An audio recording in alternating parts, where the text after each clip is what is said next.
பார்த்தார்கள். எகிப்தியர்களுக்கு நடந்த நியாய தீர்ப்பை, அவர்கள் பெற்ற நியாய தீர்ப்பை இஸ்ரவேலர்கள் பார்த்திருந்தும் அவர்கள் மனம் திரும்பவில்லை.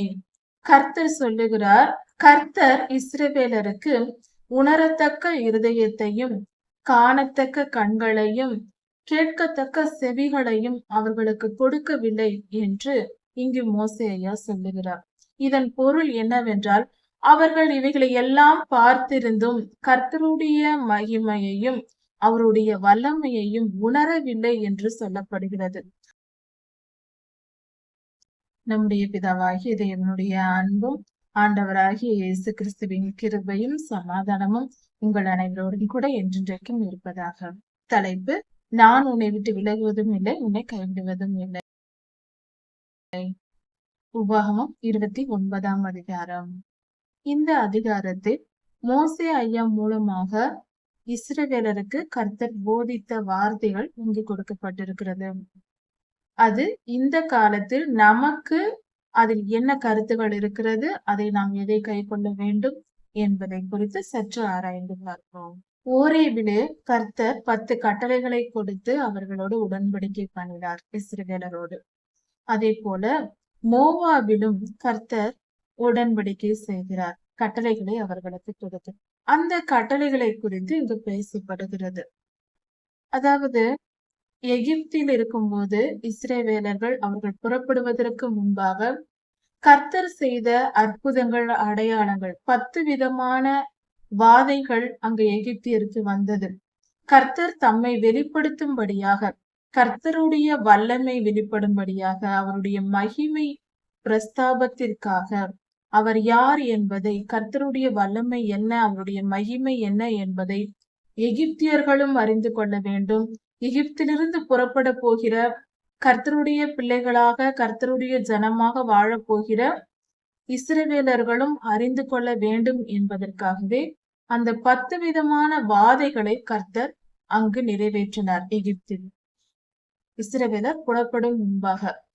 அப்படி என்றால் எகிப்தியர் மீது அநியாயமாய் அவர்கள் எந்த குற்றமும் செய்யாதிருக்கும் போது அவர்களுக்கு வாதையை கர்த்தர் கொடுக்கவில்லை. அவர்களுடைய அக்கிரமம் மகா பெரியதா இருந்தது. அவர்களுடைய அக்கிரமத்திற்கு ஏற்ற நியாய தீர்ப்பை கொடுக்கவும், கர்த்தருடைய வல்லமை அந்த நியாய தீர்ப்பின் மேல் அதன் மூலமாக வெளிப்படவும் கர்த்தர் செய்யும்படியாக இந்த காரியத்தை செய்கிறார். இப்படியாக அங்கு அற்புதங்கள், அடையாளங்கள் நிறைவேறின. அதன் பின்பு வனாந்திர பயணத்திலும் 40 வருடங்கள் இஸ்ரவேலருக்கு தம்மை கர்த்தர் வெளிப்படுத்தினார். அவர்கள் எகிப்தியர்களுக்கு வந்த வாதைகளை இஸ்ரவேலர்கள் பார்த்தார்கள். எகிப்தியர்களுக்கு நடந்த நியாய தீர்ப்பை, அவர்கள் பெற்ற நியாய தீர்ப்பை இஸ்ரவேலர்கள் பார்த்திருந்தும் அவர்கள் மனம் திரும்பவில்லை. கர்த்தர் சொல்லுகிறார், கர்த்தர் இஸ்ரவேலருக்கு உணரத்தக்க இருதயத்தையும் காணத்தக்க கண்களையும் கேட்கத்தக்க செவிகளையும் அவர்களுக்கு கொடுக்கவில்லை என்று இங்கு மோசே ஐயா சொல்லுகிறார். இதன் பொருள் என்னவென்றால், அவர்கள் இவைகளை எல்லாம் பார்த்திருந்தும் கர்த்தருடைய மகிமையையும் அவருடைய வல்லமையையும் உணரவில்லை என்று சொல்லப்படுகிறது. அவர்கள் இருதயத்தை கர்த்தர் திறக்கவில்லை. அவர்களுடைய மனநிலைக்கு தேவையான ஞானத்தை, அவர்கள் புரிந்து கொள்ளத்தக்க ஞானத்தை கர்த்தர் அவர்களுக்கு கொடுக்கவில்லை என்பதே உண்மை. இஸ்ரவேலர்கள் இந்த காரியங்களை எல்லாம் பார்த்தும் கர்த்தருடைய வல்லமையை புரிந்து கொள்ளக்கூடிய ஞானத்தை பெறாததினால் அவர்கள் உணர்வில்லாதிருந்தார்கள். கர்த்தருடைய ஆவியானவர் ஞானத்தையும் உணர்வையும் அருளும் ஆவியானவர் என்று ஆவியானவரை குறித்து சொல்லப்படுகிறது. அந்த ஆவியானவர், ஞானம், உணர்வு என்ற 2 காரியங்களும் அவர்களுக்கு கிடைக்காமல் இருந்தது என்று மோசேயா இந்த இடத்தில் 5ஆம் வசனத்தில் சொல்லுகிறார். அப்படி என்றால் இதிலிருந்து ஒரு ஆழமான சத்தியம் புரிகிறது. ஒரு மனிதனுடைய ஞானம், அவன் கர்த்தரை அறிந்து கொள்ள வேண்டும் என்றால் விசுவாசிக்கிற இருதயம் என்பது கர்த்தரே ஒரு மனிதனுக்கு கொடுக்கிறார் என்று சொல்லப்படுகிறது. வேதத்தில் தெளிவாக சொல்லப்பட்டிருக்கிறது. எந்த ஒரு மனிதனும் கர்த்தரை தாமாக சென்று அடைந்து விட முடியாது. பாவத்தை விட்டு மனம் திரும்பி தானாக கர்த்தரை ஏற்றுக்கொண்டு தானே பரிசுத்தமாகி தானே நித்திய ஜீவனுக்கு போய்விட முடியாது. ஒரு மனிதன் ரட்சிக்கப்பட வேண்டும் என்றால் ஒரு மனிதனை தெரிந்து கொண்டு அவன் பாவங்களை மன்னித்து அவனை ரட்சித்து அவன் இருதயத்தை திறந்து அவனுக்கு தேவையான வார்த்தைகளை கொடுத்து அவனுக்கு உபத்திரவங்களை கூட சில நேரங்களில் அனுமதித்து அவர்களை பரிசுத்தப்படுத்தி நித்திய ஜீவனுக்குள் ஏற்றுக்கொள்வது, இது எல்லாம் கர்த்தரே செய்கிறார். நாம் செய்வதில்லை என்பதே உண்மை. கர்த்தருடைய பிள்ளைகள் கர்த்தருடைய சித்தத்துக்கு ஒப்பு கொடுத்து அந்த நீதி என்ற அந்த ஒரு ஏணியை பற்றி கொள்ள வேண்டியிருக்கிறது. அதாவது ஹெலிகாப்டரில் இருந்து வெள்ளம் வந்தால் ஏணியை மேலிருந்து போடுவார்கள். ஹெலிகாப்டரில் இருந்து கயிறினால் கட்டப்பட்ட ஏணியை மேலிருந்து கீழே போடுவார்கள். கீழே வெள்ளத்தில் தத்தளித்துக் கொண்டிருக்கிற ஜனங்கள் அந்த ஏணியை பிடித்து கொண்டால் அவர்கள் மேலே ஏறி சென்று விட முடியும். ஹெலிகாப்டருக்குள் சென்று தங்களை காப்பாற்றிக் கொள்ள முடியும். அது போல பரலோகத்திலிருந்து வந்து நம்மை கர்த்தர் காப்பாற்றாவிட்டால் இந்த உலகத்தின் பாவத்திலேயே எல்லா மனிதர்களும் மரிக்க வேண்டியதுதான். ஆனால் மனிதர்களுடைய பங்கு என்பது அந்த ஏணியை பற்றி கொள்வது இருக்கிறது.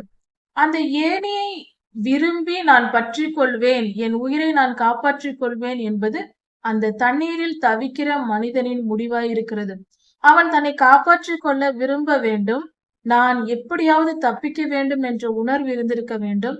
அவன் அந்த ஏணியை பிடித்து கொள்ள விருப்பம் உள்ளவனாகவும் இருந்து அதை பிடித்து கொண்டால் அந்த ஏணியின் மூலமாக அவன் ஹெலிகாப்டரில் பாதுகாத்து கொள்ள, அவனை பிடித்து தூக்கி அவனை பாதுகாத்து கொள்ள கர்த்தர் சித்தமாயிருக்கிறார். ஆனால் மேலிருந்து ஹெலிகாப்டரை அனுப்பி ஏணி தொங்கின பின்புதான் அந்த மனிதனுக்கு உரிமை கிடைக்கிறது. போய்விடலாம் என்ற ஒரு வாய்ப்பு கொடுக்கப்படுகிறது. கர்த்தரிடத்திலிருந்து வாய்ப்பு வருகிறது. அது கர்த்தருடைய கிருபை. அதுவே கிருபையாய் இருக்கிறது. கர்த்தர் நம்மேல் கிருபையாய் இருந்து நமக்கு இந்த வாய்ப்புகளை கொடுக்கும் போது அதை நாம் ஏற்றுக்கொண்டு கர்த்தரை பற்றி கொள்ளும் போது அவர் நம்மை பரிசுத்தப்படுத்தி நித்தியத்திற்குள் எடுத்துக் கொள்கிறார். இப்படியாக நம் ஞானத்தை, நமக்கு தேவையான ஞானத்தையும் உணர்வையும் கர்த்தரே கொடுக்கிறார் என்பதே இதன் பொருளாக இருக்கிறது.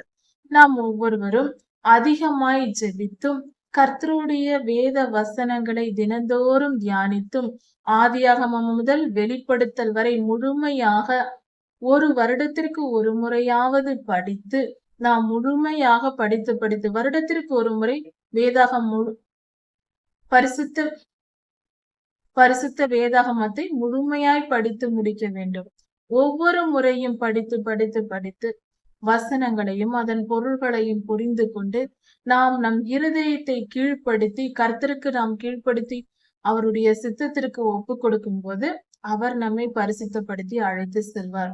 நாம் கர்த்தருக்கு செவி கொடுத்து அவருக்கு கீழ்ப்படுகிறோம் அல்லவா, அதுவே நம்முடைய வேலையா இருக்கிறது. மற்ற காரியங்களை அவர் பார்த்து கொள்வார். நித்தியத்திற்கு செல்வது என்பது சாதாரணமான ஒரு விஷயமாக, அற்பமான காரியமாக நினைக்க கூடாது. அது மிக முக்கியமானது. அதற்கு தனியாக ஒரு விலை இருக்கிறது. சில வாழ்க்கையில் பாடுகளை அனுபவிக்க வேண்டி வரும், சில கஷ்டங்கள் வரலாம். அது சுலபமானதுதான்.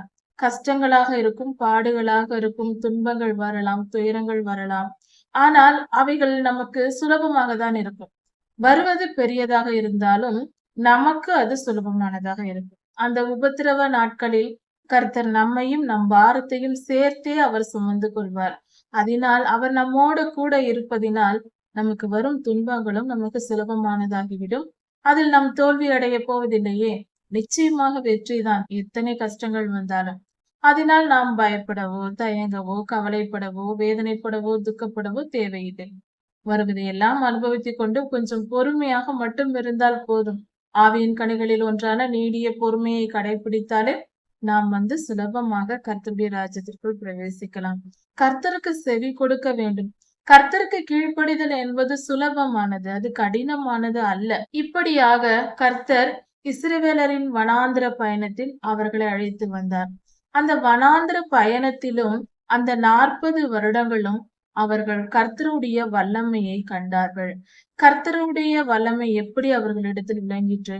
அவர்கள் உடுத்தியிருந்த வஸ்திரங்கள் பழையதாய் போகவில்லை. 40 வருடமும் அப்படியே அவர்கள் எப்படி உடுத்தி கொண்டு புறப்பட்டார்களோ அப்படியே இருந்தது, கசங்கவில்லை, கிழிந்து போகவில்லை, நைந்து போகவில்லை, அப்படியே இருந்தது. எத்தனை முறை பயன்படுத்தினாலும் 40 வருடங்களாக அந்த துணிகள் இருந்திருக்கிறது. எவ்வளவு அற்புதமானது! கர்த்தர் இஸ்ரவேலருக்கு செய்த அற்புதங்கள், அவர்கள் உடுத்தியிருந்த உடைக்கு கூட அற்புதங்கள் நடந்திருக்கிறது. இன்னும் என்ன இருக்கிறது? கர்த்தருடைய வல்லமை மகா பெரியது. அடுத்ததாக அவர்கள் அணிந்திருந்த செருப்புகள் கூட, அவர்களுடைய காலணிகள் கூட அது வீணாக போகவில்லை. முழுமையாக அப்படியே இருந்தது 40 வருடங்களாக. அவர்களுக்கு எந்த தேவையும் இல்லாமல் இருந்தது. ஒரு குறைவும் இல்லாமல் இருந்தது. அவர்கள் சாப்பிட்டு அப்பம் சாப்பிடவில்லை, திராட்சரசம் குடிக்கவில்லை, மது குடிக்கவில்லை. இவைகள் எதுவுமே அவர்கள் குடிக்கவில்லை. வானத்திலிருந்து மன்னா பொழிந்தது. அதை அவர்கள் சாப்பிட்டார்கள், சந்தோஷமாய் வாழ்ந்தார்கள். இப்படியாக கர்த்தர் அவர்களை போஷித்து பாதுகாத்து கொண்டார். எவ்வளவு பெரிய வல்லமையாயிருக்கிறது! இப்படி அவர்கள் காப்பாற்றப்பட்டார்கள் என்பதை மோசே ஐயா இஸ்ரவேலருக்கு சொல்லிக் கொடுக்கிறார். அதன் மட்டும் அல்லாமல் கர்த்தர் சில காரியங்களை அவர்களுக்கு கட்டளையாக கொடுக்கிறார். நீங்கள் கானானுக்குள் பிரவேசிக்க போகிறீர்கள்.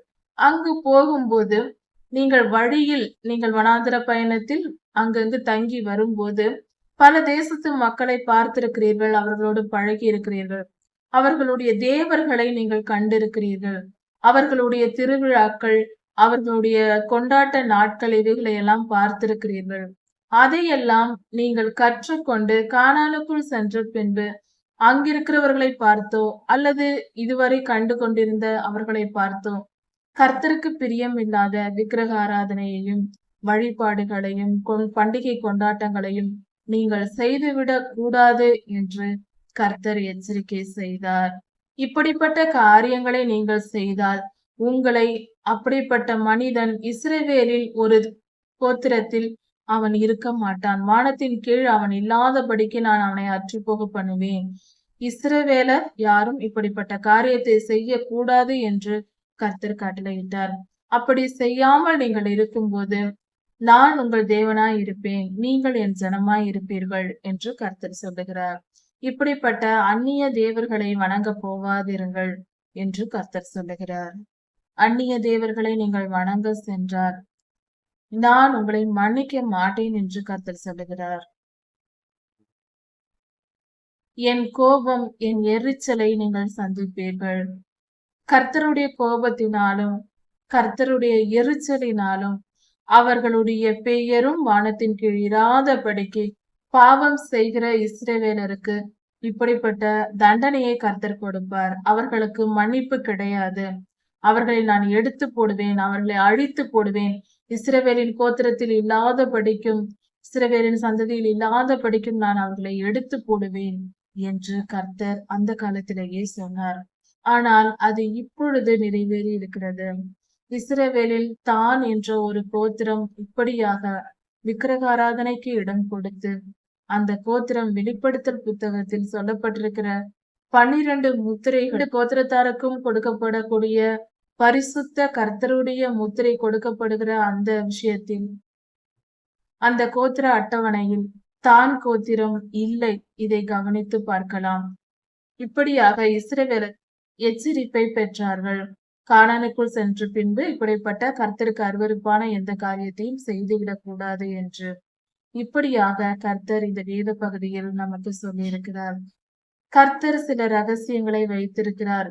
வெளிப்படுத்தப்பட்ட கர்த்தருடைய காரியங்கள் நமக்கு சொந்தமானது. வெளிப்படுத்தப்படாதவைகள் கர்த்தருக்கே சொந்தமானது. கர்த்தர் உங்களை ஆசீர்வதிப்பாராக. இதன் தொடர்ச்சியை அடுத்த செய்தியில் பார்க்கலாம். மாரநாதா.